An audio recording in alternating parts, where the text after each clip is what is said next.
आज तक करा है वो उत्तराखंडी लोगों के लिए करा है, मगर उत्तराखंडी मुसलमानों के लिए क्या करा है, इस बात का जवाब हम उनसे चाहते हैं। उत्तराखंड के अंदर 13% मुसलमानों की आबादी है।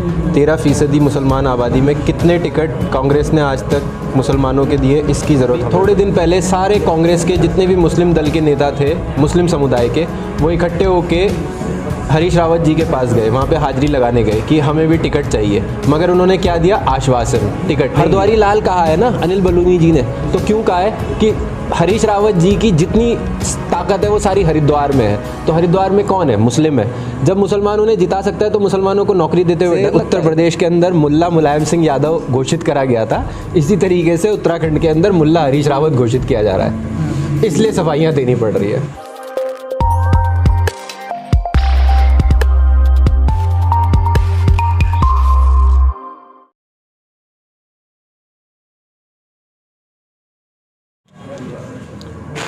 उत्तराखंड में AIMIM को आने की बहुत सिंपल सी नीड पड़ी है। आजकल आपने देखा होगा कि चुनावी प्रचार हरीश रावत जी बढ़ चढ़ के कर रहे हैं। उसमें उन्होंने एक नारा दिया है, उत्तराखंड हित, यानी कि मैंने जो कुछ भी आज तक करा है वो उत्तराखंडी लोगों के लिए करा है, मगर उत्तराखंडी मुसलमानों के लिए क्या करा है, इस बात का जवाब हम उनसे चाहते हैं। उत्तराखंड के अंदर 13% मुसलमानों की आबादी है। 13% मुसलमान आबादी में कितने टिकट कांग्रेस ने आज तक मुसलमानों के दिए, इसकी ज़रूरत हमें पड़ी है। हर रोज़, हर एक दिन, अगर आप देहरादून राजधानी में जाएंगे, जहाँ से मैं बिलोंग करता हूँ, एक ना एक तरीके से या किसी ना किसी दूसरे तरीके से कोई ना कोई संगठन मुसलमानों के ऊपर अटैक करता रहता है।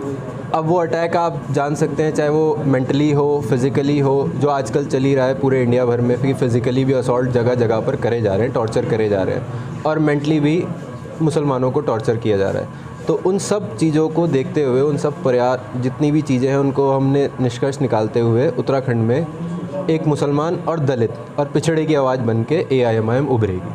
वो तो कहते हैं कि मुस्लिम को हम टिकट देते हैं मगर मुसलमान जीत के ही नहीं आता विधानसभा में। कितने टिकट, आप पूरी समरी उठा के देख लीजिए, कितने टिकट अभी तक दिए। अभी जिस सीट पे मैं अभी आपके साथ बैठ के इंटरव्यू कर रहा हूँ, उस पर 42,000 मुसलमान का वोट है।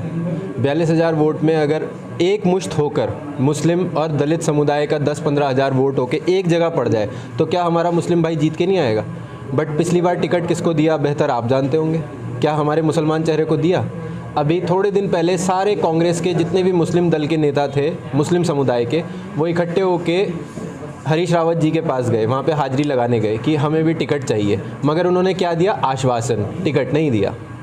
तो ऐसे जब देहरादून राजधानी के अंदर वो देहरादून के लोगों को टिकट देने को राजी नहीं है, तो आप उम्मीद करते हैं कि उत्तराखंड के एक बॉर्डर किच्छा में बैठ के आपको टिकट मिल जाएगा?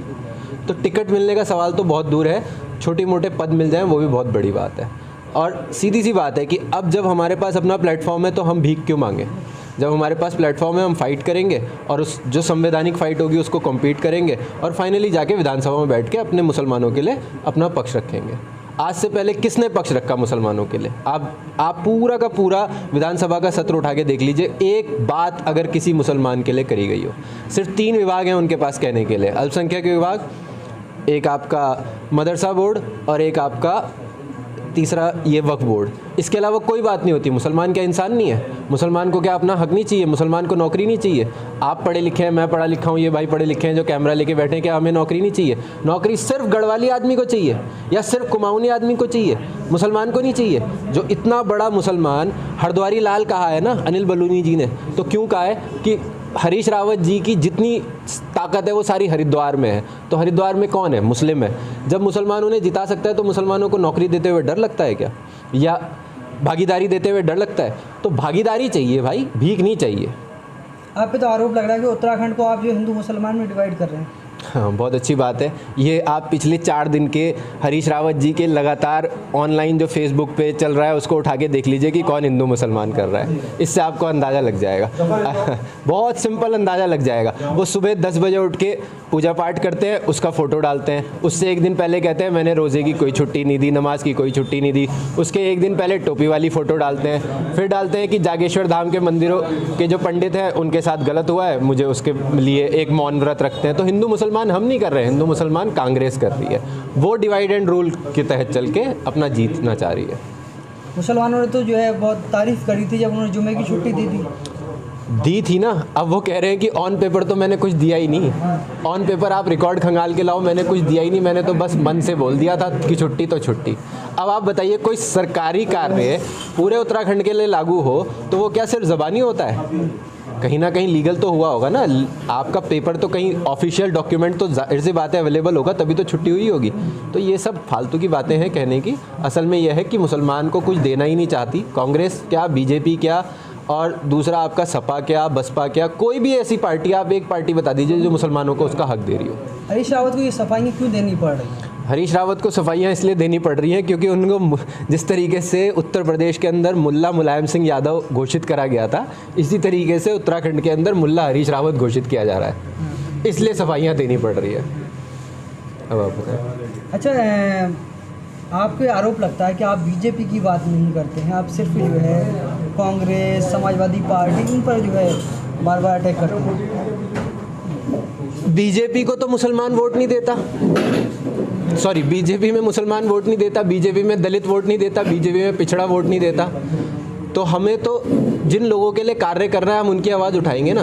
तो ये सब वोट बैंक किसका है? कांग्रेस का है। तो हम कांग्रेस के खामियां गिनाएंगे ना भाई। 7 साल से 10 साल से बीजेपी है, पिछले 50 साल तो कांग्रेस ने राज किया है ना। तो सवाल भी उन्हीं से किया जाएगा। जो हमें तरक्की पर मुसलमान था जिस समय देश का विभाजन हुआ था, उससे ला के आज उस पायदान पे खड़ा कर दिया है क्या कि हमें कहा जाता है अब्दुल पंचर वाला।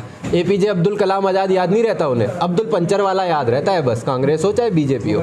तो हमें अब्दुल कलाम आज़ाद को याद कराना है लोगों को, अब्दुल पंचर वाले को याद नहीं कराना। अच्छा, जिस तरीके से जो है कांग्रेस के अंदर सॉफ्ट हिंदुत्व की राजनीति हो रही है, उस पर आप क्या कहेंगे? कांग्रेस बहुत क्लियर गेम खेलती है। देखिए सर, कांग्रेस अपने आप को सेक्युलर प्रूव करना चाहती है, बट इस समय उसका सबसे बड़ा जो डर है उसके अंदर है कि कहीं मुसलमान उससे अगर सट जाएगा तो उसका सारा वोट बैंक कट जाएगा। इसका ताज़ा उदाहरण पिछला जो इलेक्शन हुआ था आपका लोकसभा का, उसमें अमरीश कुमार जी जो गुजर गए हैं अभी, मैं उनकी बात रखना चाहूँगा। जब हरिद्वार से काफ़ी लोगों ने टिकट मांगने की कोशिश करी तो उनका क्लियर कट स्टेटमेंट था कि मैं इसको मुस्लिम लीग थोड़ी ही बनाऊँगा कांग्रेस को। तो उन्होंने एक तरीके से झटक दिया मुसलमान को। जो मुसलमान अपना तन मन धन सब कुछ लगा के कांग्रेस के लिए खड़ा था, उसको एक झटक के उन्होंने एक तरफ फेंक दिया था। यही हाल देहरादून का है, यही हाल आपके किच्चा का है, यही हाल हल्द्वानी का है। आज हल्द्वानी में एक ऐसी सीट है जहाँ पे जो स्वर्गीय इंदिरा हृदय जी थी वो लड़ती थी, वहाँ पे 70% वोट मुसलमान का है। तो वहाँ पे मुसलमान को टिकट क्यों नहीं दिया गया? इंदिरा हृदय जी लड़ती चलेगी। अब देखते हैं आगे क्या होगा। मुझे तो कोई उम्मीद नहीं है कि मुस्लिम को टिकट मिलेगा, क्योंकि मुस्लिम को टिकट जहाँ दिए 10-12 भी अगर दे दिए, 10-12 तो मैं बहुत बड़ी बात कर रहा हूँ, 3 भी टिकट दे दिए तो समझिए कांग्रेस के जो डूबती नैया है वो पूरी तरीके से पानी के अंदर चली जाएगी। आपने जो बातें गिनाई कि मुसलमानों के साथ जो नाइंसाफ़ी हुई उत्तराखंड में, मगर मुसलमान की तो पहली पसंद अब भी कांग्रेस है। इस भ्रम को तोड़ने के लिए ही AIMIM उत्तराखंड के अंदर आई है और इंशाअल्लाह अल्लाह ताला हम इस भ्रम को तोड़ देंगे। तीसरे मुख्यमंत्री हैं उत्तराखंड के, 4 साल का जो कार्यकाल है उसको किस तरह से आगे?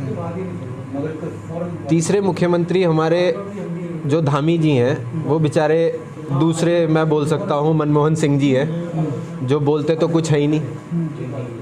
अब देखते हैं कि जो उन्होंने घोषणाएं करी हैं कि मैं पिछले रावत जी जो घर के गए हैं कि 22,000 नौकरियां देंगे, तो देखते हैं कितने युवाओं को नौकरी मिलेगी और देखते हैं कितनी ऑल वेदर रोड ऊपर चारों धाम तक जाएगी।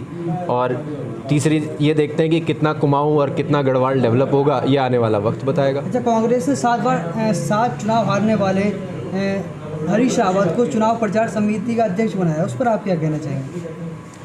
देखिए बहुत सिंपल है, कांग्रेस तरजीह देती है अपने रेगुलर जो पॉलिटिक्स है उस पर चलती है, और जो नए चेहरे हैं, जो नए लोग हैं, वो उनको नापसंद करती है, उनको दरकिनार कर देती है। और यही कमी है जिसकी फ़ायदा दूसरी अपोजिशन पार्टीज़ उठाती हैं। और एक हमारी पार्टी में अगर आप देखेंगे AIMIM में, तो युवा बहुत ज़ोर शोर से, मुसलमान का युवा हो चाहे दलित युवा हो, वो AIMIM में जुड़ रहा है। और आने वाले वक्त में इस देश में यही जो आज 35-40 साल का युवा है, 10 साल के अंदर 45-50 और एक अच्छी पैठ के साथ राजनीति करेगा मुसलमान, पूरे उत्तराखंड नहीं, समझ भारत के अंदर। अच्छा, आम लोगों का ये रहता है कि AIMIM में और समाज के लोग क्यों नहीं, सिर्फ मुस्लिम क्यों? ये आपकी गलतफहमी है, या वो लोग जो इस बात को बोलते हैं उनकी गलतफहमी है। अभी जो हाल फिलहाल में इलेक्शंस हुए हैं यूपी के अंदर, उसमें कई सीट्स पे हमने जो वो दिया है, टिकट दिया है, वो गैर मुस्लिमों को भी दिया। भागीदारी संकल्प मोर्चा में बराबर की हिस्सेदारी है दलित, मुस्लिम और पिछड़े की। तो इसमें ये सिर्फ एक अफवाह है, इससे ज़्यादा कुछ नहीं है। आपने भागीदारी संकल्प मोर्चा की बात करी। आज ही ओपी राजभर जो है बीजेपी के अध्यक्ष से मिले हैं और ये जो है कयास लगाए जा रहे हैं कि ओपी राजभर फिर से एनडीए में शामिल हो सकते हैं। उस पर आप क्या कहेंगे? देखिए, एक ऑफिशियल मुलाकात, एक अनऑफिशियल मुलाकात, पहले भी वो सहयोगी दल रहे हैं। अगर उन्होंने चाय पी ली साथ बैठ के, तो इसका मतलब तो ये है नहीं कि उन्होंने मोदी जी की चाय पी ली। वक्त है, वक्त के साथ देखते जाइए कि किसके साथ पलड़ा बैठेगा। इंशाल्लाह भागीदारी संकल्प मोर्चा यूपी में और हम लोग उत्तराखंड में बहुत अच्छा काम करेंगे। अच्छा, उत्तराखंड में आम आदमी पार्टी आई है, फ्री बिजली, फ्री शिक्षा की बात कर रही है, क्या कहेंगे? खैरात लेना मुसलमानों की आदत तो है नहीं, मुसलमानों की आदत है खैरात देना। तो इंशाल्लाह एक तरीके से खैरात हम वोट बैंक के तौर पे उनको नहीं देंगे। हाँ, उन्हें 300 यूनिट बिजली का पैसा चाहिए। जिस तरीके से उन्होंने पार्टी खड़ी करी है 10-10 रुपये का चंदा लेके, ऐसे ही आए, खैरात मांगे और फिर दोबारा से चली जाए। जैसे पिछली बार आए थे, सिर्फ इलेक्शन टाइम पे आते हैं और फिर उसके बाद गायब हो जाते हैं। इसी बार भी गायब हो जाएंगे इंशाल्लाह।